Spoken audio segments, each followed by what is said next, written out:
Bienvenidos a Snack Your Mind. Grandes ideas en pequeñas dosis para mentes curiosas.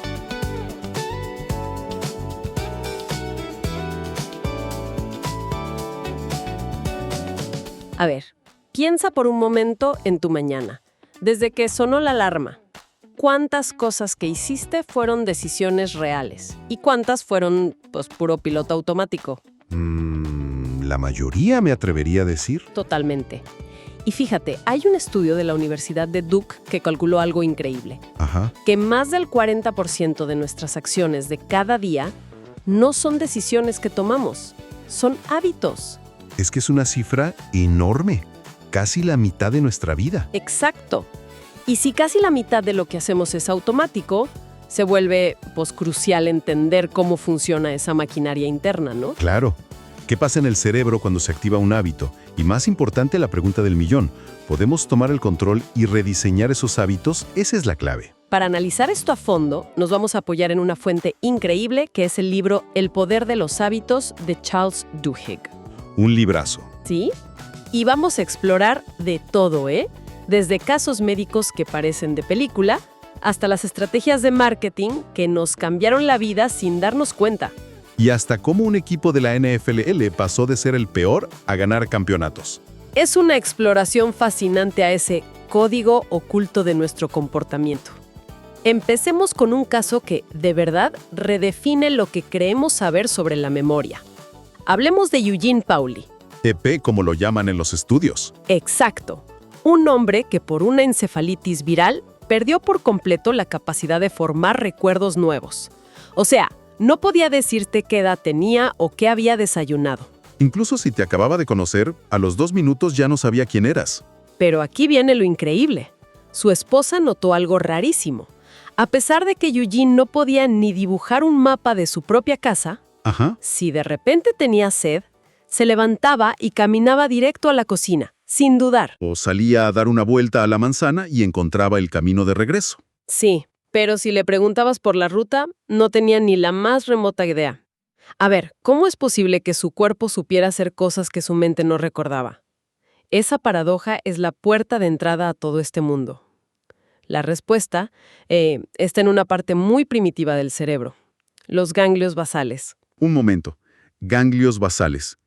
Para que nos quede claro, estamos hablando de una parte del cerebro que no tiene nada que ver con la memoria consciente, con los recuerdos. Exactamente. Es una estructura que evolucionó para manejar rutinas, para automatizar procesos y así liberar, al resto del cerebro para que piense, para que resuelva problemas nuevos. Entiendo. En el caso de Eugene, la parte de la memoria explícita estaba destruida, pero sus ganglios basales, esos, estaban intactos. La maquinaria de los hábitos seguía funcionando. O sea, tenía como 2 cerebros funcionando en paralelo. Uno consciente y roto, y otro automático e intacto. Precisamente. Y para ver esa maquinaria en acción, un experimento del MIT con ratas fue clave. Les permitió visualizar lo que hoy conocemos como el bucle del hábito. El bucle del hábito. Sí, es un patrón neurológico de 3 pasos. El primero es la señal. Es el disparador que le dice al cerebro, ok, activa este programa, como el pistoletazo de salida. Eso es. Para las ratas era un clic audible justo antes de abrir una compuerta. El segundo paso es la rutina, la acción en sí. Recorrer el laberinto en su caso. Exacto. Y el tercer paso, que es fundamental, es la recompensa. Es el premio que le dice al cerebro, oye, esto valió la pena, guárdalo para el futuro. Que para las ratas era un trocito de chocolate. Un trocito de chocolate. Señal, rutina, recompensa. Suena sencillo. No es en su estructura, pero lo que descubrieron al monitorear el cerebro de las ratas fue asombroso. Al principio, mientras aprendían, su actividad cerebral era altísima. Estaban pensando, confundidas. Claro. Pero una vez que memorizaron la ruta, la actividad cerebral se desplomó. El cerebro había empaquetado toda la secuencia en un solo bloque. A esto lo llamaron chunking. Como agrupación. Sí, una agrupación. El cerebro casi se apagaba durante el recorrido, excepto en 2 momentos, al escuchar la señal, el clic, y al recibir la recompensa. Ahorraba un esfuerzo mental tremendo. ¡Wow! Ahora que lo dices, lo de Eugene Pauly es Tiene todo el sentido. Claro. Su cuerpo sabía el camino a casa, aunque su mente no. Las señales no estaban en su memoria, estaban en la calle, ese árbol, ese buzón rojo. Esos eran sus clics. Exacto.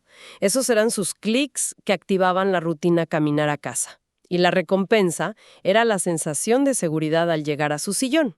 Su vida era un tejido de hábitos invisibles. Entendido. Entonces tenemos este bucle que funciona en piloto automático. Pero me queda una duda.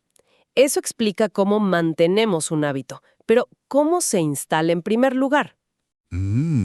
Pienso en algo como lavarse los dientes, que hoy es universal, pero que hace un siglo casi nadie hacía. ¿Cómo creas un hábito así de la nada para millones de personas? Esa es la pregunta clave, y nos lleva al segundo gran descubrimiento. La historia de Pepsodent es el ejemplo perfecto. A principios del siglo XX, un publicista, Claude Hopkins. Una leyenda, sí. Se enfrentó a ese reto, vender un dentífrico, Pepsodent, a una nación que no se cepillaba los dientes. Parece misión imposible. ¿Qué hizo? Aplicó la fórmula del bucle, supongo. Buscó una señal y una recompensa. Exacto. La señal que encontró fue genial. La película dental, esa capa que sientes en los dientes, universal, fácil de identificar. Y la recompensa, pues una sonrisa bonita, dientes blancos. Película, rutina, usar Pepsodent, recompensa, belleza. Parece lógico. Sí, pero aquí está el misterio que menciona Dweck. Otros dentífricos usaban el mismo mensaje. Elimina la película, consigue dientes blancos y todos fracasaron. ¿Por qué Pepsodent sí se convirtió en un fenómeno? Algo faltaba en la ecuación. Faltaba el ingrediente secreto que hace que el bucle gire sin parar. El anhelo. Lo que en inglés llaman craving. El anhelo. Sí. El bucle de 3 pasos no es suficiente. Necesita un motor. Y ese motor es la anticipación neurológica de la recompensa. Espera, la anticipación, no la recompensa en sí misma. Precisamente. Un neurocientífico, Wolfram Schultz, lo demostró con un mono llamado Julio. Le enseñó que si veía ciertas formas en una pantalla, la señal, Ajá. y tiraba de una palanca, la rutina, recibiría jugo de moras, la recompensa. Al principio, el cerebro de Julio mostraba un pico de placer solo cuando probaba el jugo. Lógico. Claro, le daban su premio y su cerebro decía, genial. Pero a medida que el hábito se consolidaba, ocurrió algo fascinante. El pico de placer empezó a aparecer antes, justo en el momento en que Julio veía las formas en la pantalla. O sea, ¿antes de recibir el jugo? Exacto. Su cerebro había aprendido a anticipar la recompensa. Se había creado un anhelo neurológico. Ya no trabajaba solo por el jugo, trabajaba por calmar ese anhelo que la señal le provocaba. Claro, el hormigueo de Pepsodent. Ahora lo entiendo. El verdadero genio de Hopkins no fue la promesa de dientes bonitos. No lo fue. Fue que la fórmula de Pepsodent incluía ácido cítrico, aceite de menta, ingredientes que no limpiaban mejor, pero creaban una sensación de frescor y un hormigueo. Y esa sensación se convirtió en la prueba. La gente empezó a asociar ese hormigueo con la limpieza. El cerebro empezó a anhelar esa sensación. Ya no se cepillaban solo por tener los dientes limpios, se cepillaban porque necesitaban sentir ese frescor para creer que su boca estaba limpia. Ese anhelo fue lo que enganchó a todo el mundo. Este principio del anhelo es tan poderoso que explica por qué productos geniales a veces fracasan, ¿no? Pienso en el caso de Febris. Totalmente. Un producto revolucionario de Procter & Gamble que podía eliminar cualquier mal olor.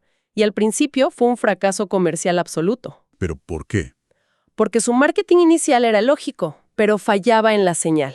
La señal era un mal olor, la rutina rociar Febris y la recompensa, la ausencia de olor. ¿Suena bien? El problema es que la gente que vive con malos olores constantes, su cerebro se acostumbra. Es la habituación olfativa. La señal era invisible para ellos. O sea, apuntas a la gente que más necesita tu producto y resulta que son los únicos que no saben que lo necesitan. ¿Cómo le dieron la vuelta? Observando. Se dieron cuenta de que un grupito de gente lo usaba de otra manera. Por ejemplo, una mujer limpiaba una habitación, hacía la cama y, como toque final, como una pequeña celebración, rociaba Febris.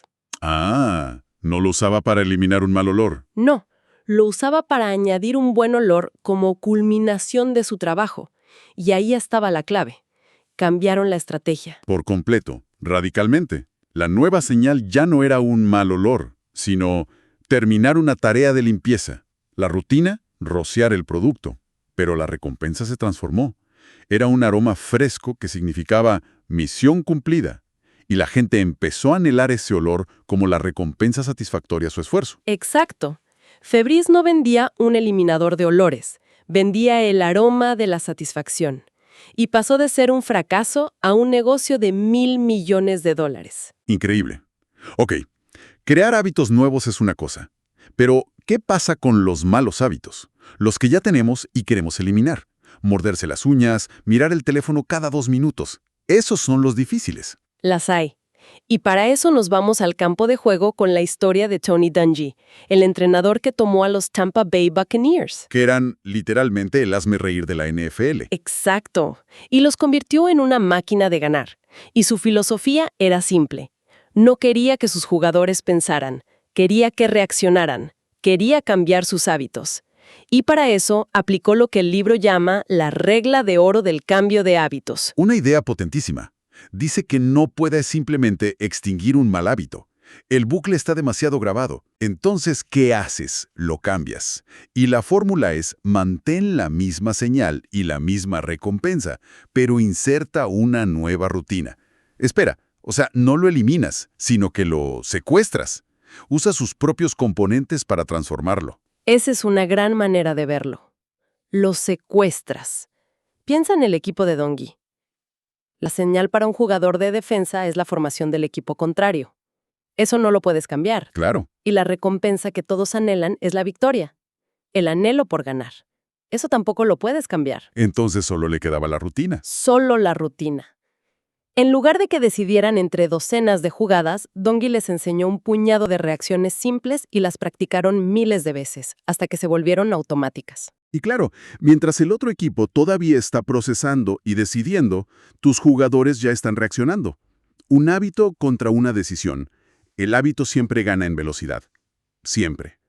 Y este mismo principio es la base de una de las organizaciones de cambio de comportamiento más exitosas del mundo, Alcohólicos Anónimos, que a primera vista no parece un programa científico, pero si lo analizamos con esta lente, es una gigantesca y efectiva máquina de aplicar la regla de oro. Piénsalo, para una persona con alcoholismo, las señales son múltiples: estrés, ansiedad, soledad. Y la recompensa que buscan no es el alcohol en sí, es el escape, la relajación, la compañía. Exactamente. El alcohol es solo la rutina para conseguir esa recompensa. Lo que hace AA de forma brillante es mantener esas señales y ofrecer esas recompensas, pero a través de una nueva rutina. Cuando sientes la señal de estrés, en lugar de servirte una copa, La nueva rutina es llamar a tu padrino o ir a una reunión. Y esa nueva rutina te da recompensas muy similares. Encuentras compañerismo, te desahogas, sientes un alivio. precisamente, no se lucha contra el anhelo, se le alimenta con una rutina diferente y más constructiva. La clave no es la fuerza de voluntad, sino tener una rutina alternativa lista. Entonces, si unimos todas las piezas, el mapa es muy claro. Los hábitos son un bucle neurológico de 3 partes. Una señal que dispara el comportamiento, una rutina que se ejecuta y una recompensa que refuerza el bucle. Y todo propulsado por el anhelo. Y la herramienta para intervenir es esa regla de oro. Si quieres cambiar un hábito, no te resistas. Primero, diagnostica tu bucle. Identifica la señal, la rutina y la recompensa. Y luego, experimenta con una rutina diferente que te dé una recompensa similar. De hecho, esta técnica se usa en psicología. Se llama entrenamiento de reversión de hábitos, para tratar desde morderse las uñas hasta tics nerviosos. Se identifica la señal, por ejemplo el estrés, y se enseña una nueva rutina, como apretar los puños, que compita con la antigua. Al final, entender esta mecánica, desde los ganglios basales de Eugene hasta el anhelo por el frescor de Pepsodent, nos da la capacidad de ser arquitectos de nuestras propias rutinas. En lugar de ser solo sus ejecutores. Y eso nos deja con una reflexión final. Nuestro cerebro no distingue entre buenos y malos hábitos. Solo ejecuta los buclos que ha aprendido porque son eficientes. Así que la pregunta es, ¿qué hábito poderoso, pero que no hemos examinado, podría estar dirigiendo una parte importante de la vida de alguien ahora mismo? Y más importante aún, ¿Qué pequeño cambio en la rutina, manteniendo la misma señal y la misma recompensa, podría transformar por completo su resultado? Si este resumen te aportó valor, suscríbete a Snack Your Mind para más ideas que alimentan tu mente. Dale like, comparte este video y cuéntame en los comentarios qué idea te llevas hoy. Nos vemos en el próximo Snack Mental.